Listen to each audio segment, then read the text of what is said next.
Dear ladies and gentlemen, there's something I need you to hear today, not just with your ears, but with your heart. You are enough, not one day, and not after you lose the weight, and not when you get the job, and not once they finally see your value, right now. This moment, as you are enough. See, the problem is not that we don't have the ability, it's that we've believed the lie that we are too broken, too small, too insignificant to be used, to be loved, to be powerful. But you need to understand something. Your identity is not defined by your insecurity. You've been walking around with a label someone else put on you, a failure, a mistake, not smart enough, not strong enough. But that's not the label your creator gave you. Let me ask you, who told you you're not enough? Was it the voice of comparison when you scrolled through social media? Was it the echo of your past repeating old pain? Was it the silence of someone who never affirmed your worth? Because if the voice doesn't speak life into you, it's not the voice you need to keep listening to. God didn't make a mistake when He made you. He didn't stutter when He spoke your purpose. He didn't overlook you. You are fearfully and wonderfully made. And just because you can't see the masterpiece yet, doesn't mean it's not being painted. You are enough not because you've done everything right, but because even with your flaws, your fears, and your failures, grace fills the gaps. Stop waiting for perfect conditions to believe in your worth. Start living from the truth that you are already accepted, already chosen, already equipped. Don't measure yourself against someone else's highlight reel. You weren't meant to copy someone else's life. You were meant to complete the unique assignment God put inside you. So today, rise with boldness, walk with confidence, and when doubt tries to creep in, you tell it, I'm not who I was. I'm not who you say I am. I'm who He says I am, and He says I am enough. Amen. 10 key points of the speech. Your value is not determined by your performance, but by your identity.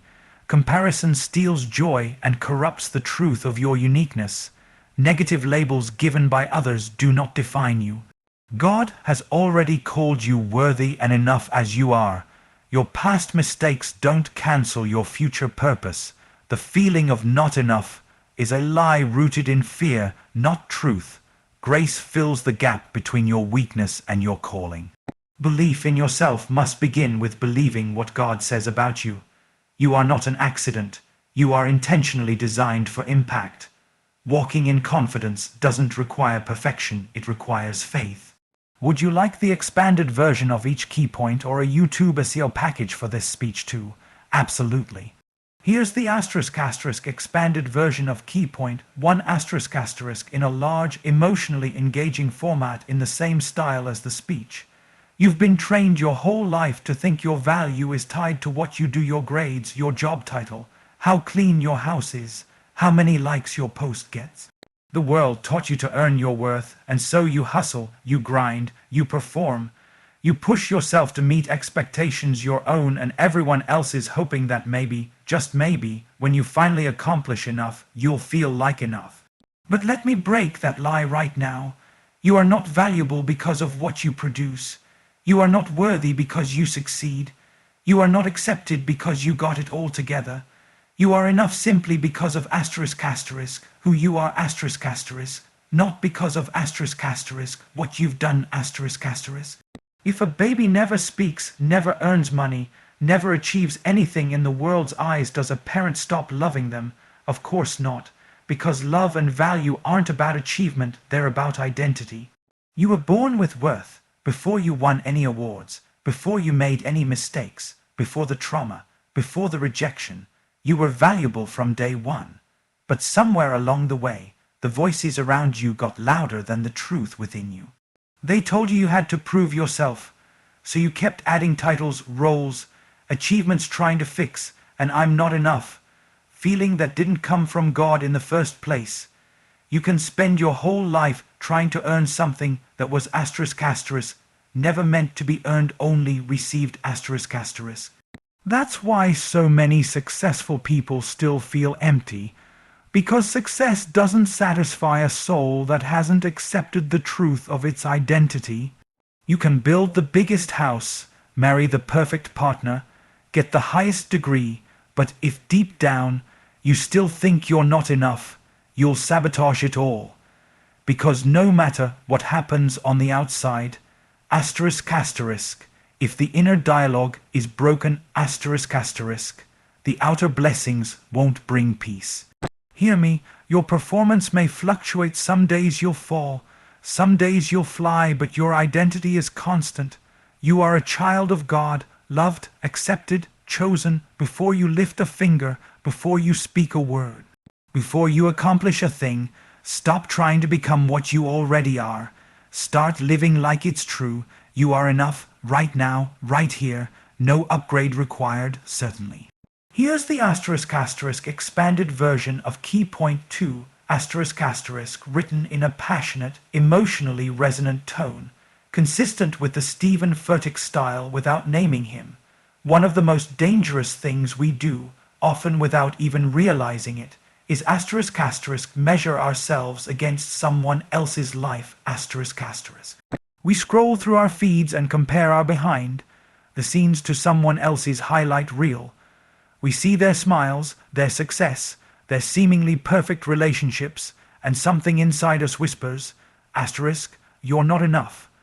Asterisk, but what you're forgetting is that asterisk asterisk, you're not supposed to be them asterisk asterisk. You were never meant to be a copy. You were crafted to be an original. Comparison is not a harmless habit. It is a slow poison that robs you of your joy, your clarity, and your purpose. It blinds you to your blessings and distracts you from your assignment. While you're busy wishing for someone else's path, you're neglecting the one that was divinely designed just for you. You don't know what battles they're fighting behind those polished photos. You don't know what it cost them to get there, and you don't know what they lost along the way. But more importantly, asterisk asterisk, their victory doesn't cancel your value asterisk asterisk. Their progress doesn't make your journey any less meaningful. You are running your own race on your own timeline, according to your own blueprint. And when you spend your energy trying to keep up with someone else, you stop growing in the direction you are called to go. Think about it, flowers don't compete with each other. They bloom in their own time, in their own color, in their own space. The rose doesn't envy the sunflower, the oak tree doesn't try to grow like the palm. Each creation reflects the beauty of the one who made it, because of its uniqueness asterisk asterisk, not in spite of it asterisk asterisk. Comparison also causes you to shrink. It keeps you from celebrating what's already inside you. Instead of recognizing your gifts, your strengths, your growth, you start focusing on everything you lack. And when that happens, you'll start asking the wrong questions. Why not me? Why them? What am I missing? And those questions will steal your peace and stir up self-doubt. But let me tell you something powerful. The presence of their success is not the absence of yours. Someone else shining doesn't mean you're in the dark. You were built to shine too, just differently. So if you want to reclaim your confidence, shut down the comparison trap. Turn off the noise. Silence the scroll. Stop measuring your worth by someone else's journey and start honoring your own. Because when you finally understand that your difference is your distinction, you'll stop comparing and you'll start becoming. You are enough just as you are. There's no one else you need to be, of course. Here's the asterisk asterisk expanded version of key point 3 asterisk asterisk in a powerful, emotionally immersive form, at the kind that grabs hearts and shifts mindsets. At some point in life, someone said something about you and you believed it. Maybe it was a careless comment from a parent, a harsh word from a teacher, a cruel insult from a bully, or maybe it wasn't words at all, maybe it was silence. The kind of silence that says, you're not seen, you don't matter, or you'll never be enough. And you didn't just hear it, you wore it. You started living under that label, not good enough, not smart enough, not talented, too emotional, too loud, too quiet, too broken. But what if I told you those labels were never true? What if I told you that asterisk asterisk, those labels came from people who didn't have the authority to name you in the first place asterisk asterisk? See, the only one who has the right to name you is the one who created you, and he never called you by your flaws. He never introduced you to the world as rejected, worthless, or unqualified, No, he called you chosen, loved, set apart, redeemed, enough. But here's the truth. When you don't know who you are, you'll believe anything anyone says about you. You'll take the pain of one season and let it write the script for your whole story. You'll carry labels from your past into your future and wonder why you keep repeating cycles of insecurity, fear, and shame. That voice in your head that tells you always mess things up, that's not your voice. That's the echo of a lie you were told, not the truth of who you are. You have to tear off every false label. You have to dig into the dirt of your past, not to stay buried in it, but to plant something new. Because if you keep accepting names that don't belong to you, you'll miss out on the identity that was meant to elevate you. Don't let someone's broken opinion of you become your internal narrative. Their words may have wounded you, but they don't get to define you. Maybe they didn't see your potential. Maybe they didn't recognize your heart. Maybe they didn't understand your calling, but that doesn't mean you don't have one. Listen, the enemy loves using false labels to limit God's people, because if he can get you to question your identity, he can stop you from walking in your destiny. But not today. Today, you tear them off. Every name that doesn't serve your purpose, every label that contradicts your calling, every lie that kept you small when you were made for more. You are not what they called you. You are who you were created to be, and who you are is enough. Certainly. Here is the ** expanded version of key point 4 * in a deep, powerful, faith-driven voice that reflects the tone and style of a Steven Furtick inspired motivational sermon. Before you ever made your first mistake, before you took your first breath, before anyone had a chance to reject you, to doubt you, to underestimate you, **, you were already declared enough. **, not by culture, not by people, not by systems or status or statistics. By God, before you ever succeeded at anything, you were already chosen. You were already known. You were already loved. That's what most of us don't understand. We think we have to earn being enough. Like we're in some divine competition where we've got to prove we're worthy of love, worthy of calling, worthy of acceptance. But God doesn't operate on that system. He doesn't wait for you to become perfect to say you're enough. He doesn't wait for you to heal from every hurt, or to fix every flaw, or to finally get it all together. He speaks over the mess. He declares value before the victory. He says you are enough, not after the breakthrough **, but even in the breakdown **. That's hard for us to accept, because we've been trained by a world that bases worth on performance. If you succeed, you're valuable. If you fail, you're forgotten. That's the unspoken rule we live under in school, at work, even in relationships.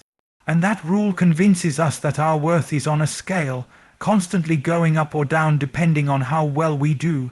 But God doesn't measure like man measures. He doesn't see your story through the lens of your failures. He sees it through the lens of his faithfulness. You are enough, not because you've been perfect, but because **, you've been positioned **. He positioned you with purpose. He placed you where you are, not by accident, but by divine appointment. And the things about you that the world calls weak, God often calls * useful *. The things you wish you could hide, the scars, the history, the insecurities, he will use those very things to shine his glory. Because when you finally get it that you're enough, you'll stop striving for validation. You'll stop performing for approval.